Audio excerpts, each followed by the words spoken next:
Olá, sejam bem-vindos ao meu canal.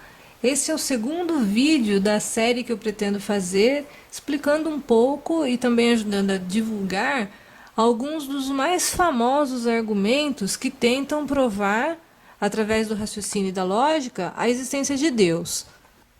No primeiro vídeo, eu falei sobre o argumento cosmológico de Leibniz. As premissas eram as seguintes: 1. Tudo que existe tem uma explicação para existir. 2. Se o universo tem uma explicação para existir, essa explicação é Deus. E 3. O universo existe.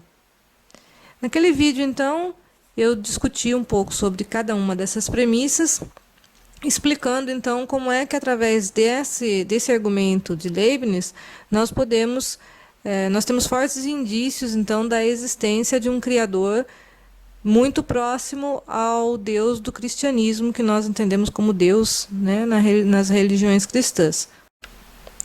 Esse segundo vídeo vai falar sobre um argumento que também está contido naquele livro do William Lane Craig, que eu citei no primeiro vídeo, que é o argumento de Al-Ghazali. Esse argumento é bem menor do que o primeiro, é bem mais fácil de ser explicado, mas mesmo assim ele é bem interessante e não deixa aí de ter sua beleza. Al-Ghazali nasceu aproximadamente entre 1055 e 1058 da era cristã e viveu então até 1111. Ele viveu na região de Bagdá e ele se tornou um importante pensador dessa época, foi bastante famoso, principalmente no que diz respeito aos seus argumentos sobre religião. O argumento de Al-Ghazali, ele pode ser resumido então em 3 premissas. 1. Tudo que começa a existir tem uma causa. 2. O universo começou a existir. 3. Logo o universo tem uma causa. Assim como eu fiz então no primeiro vídeo, vamos discutir um pouquinho cada uma dessas premissas para ver o que a gente consegue descobrir sobre elas. A primeira premissa: tudo que começa a existir tem uma causa. O que você pensa sobre essa premissa? Será que ela é verdadeira ou será que ela é falsa? Ou seja, algumas coisas podem começar a existir a partir do nada?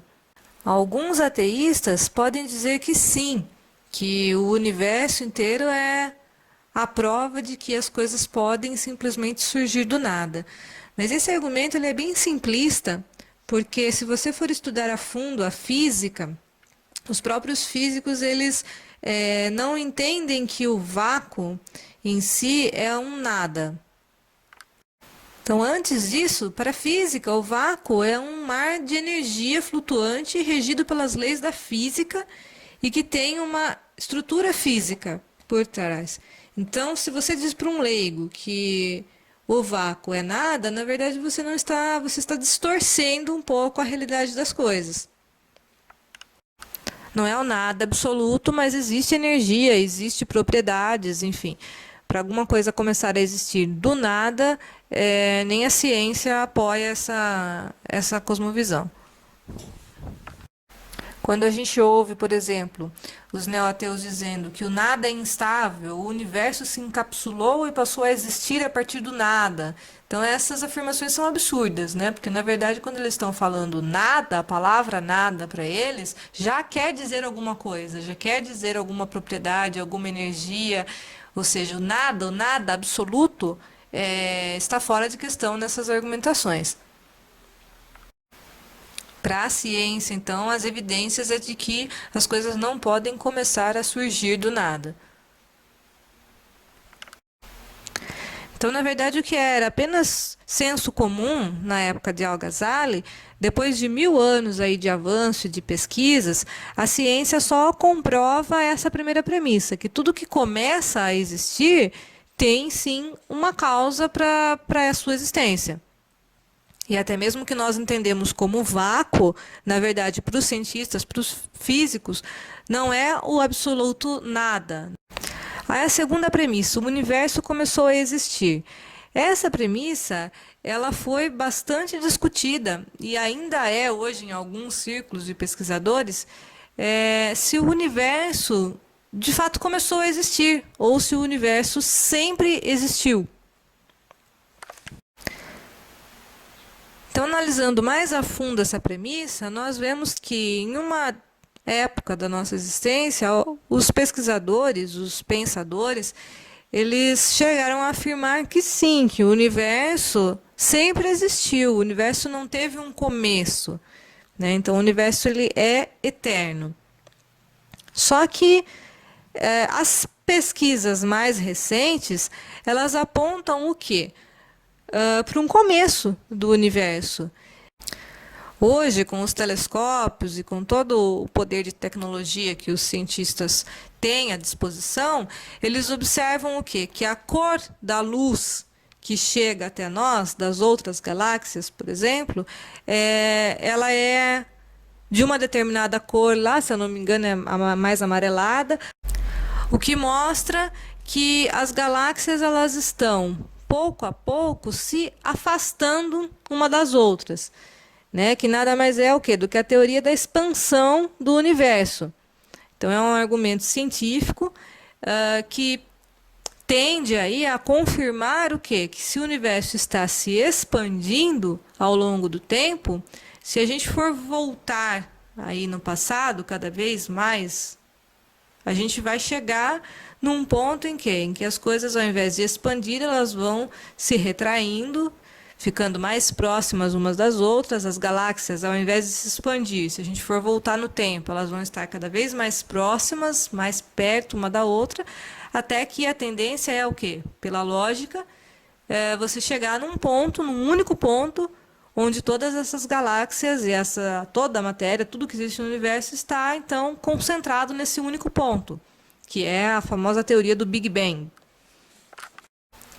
Então, a própria teoria do Big Bang, muitos religiosos, né, costumam achar que ela é uma teoria que refuta toda a religião, ou seja, que ela nega um criador, ou que ela nega a existência de Deus.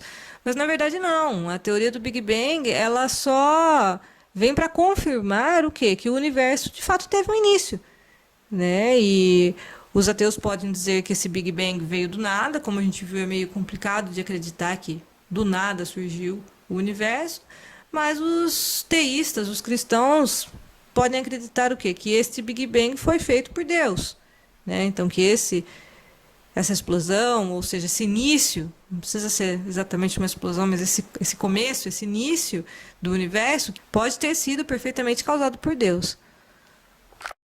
Né? Por que não? Para visualizar esse conceito da expansão, o William Lane Craig ele faz então um paralelo, ele pede para você imaginar um balão, né, uma bexiga de ar, que estivesse então com botões colados à sua superfície. Então, como estão colados ao balão, os botões eles não se movem pela sua superfície, eles estão lá grudados, paradinhos lá.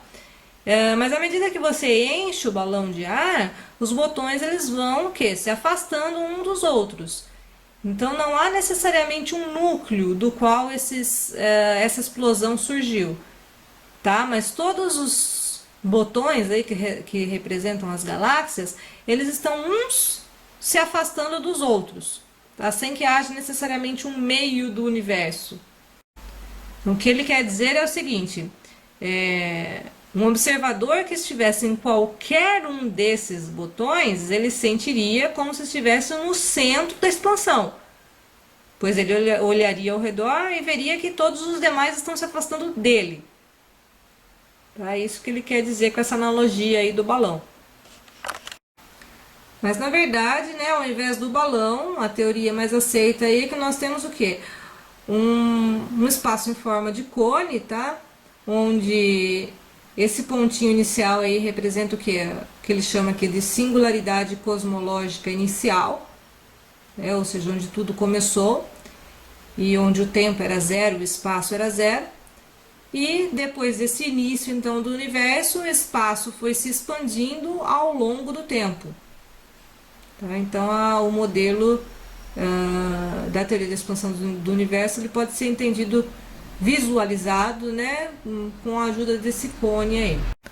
Um segundo argumento científico a favor da origem do universo é a termodinâmica do universo.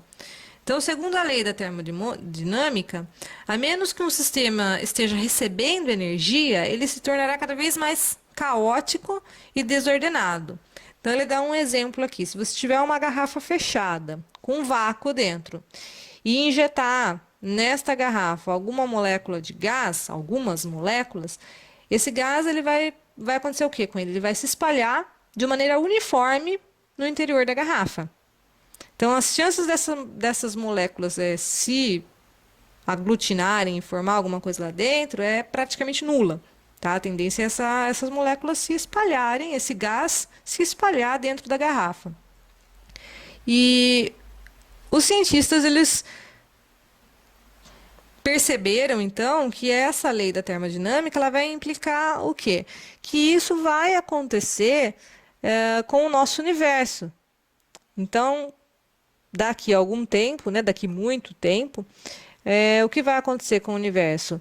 Ele vai chegar num estado de equilíbrio onde nenhuma vida mais vai existir.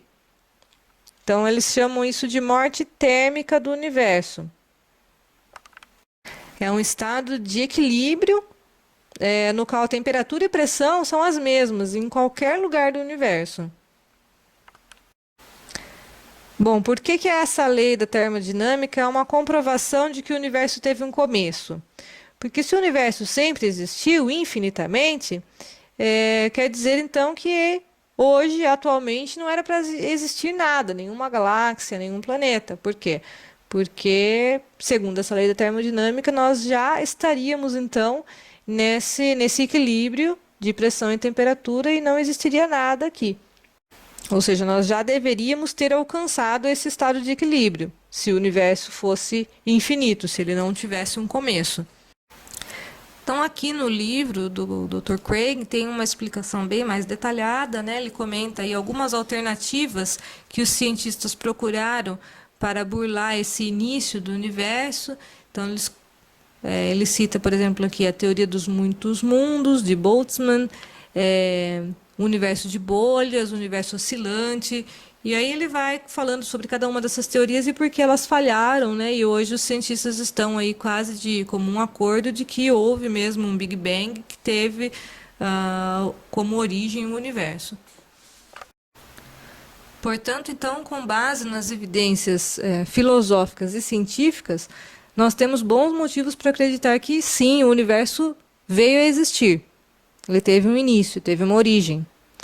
E, como a primeira premissa prega que, como qualquer coisa que venha a existir tem uma causa, segue-se que o universo tem uma causa.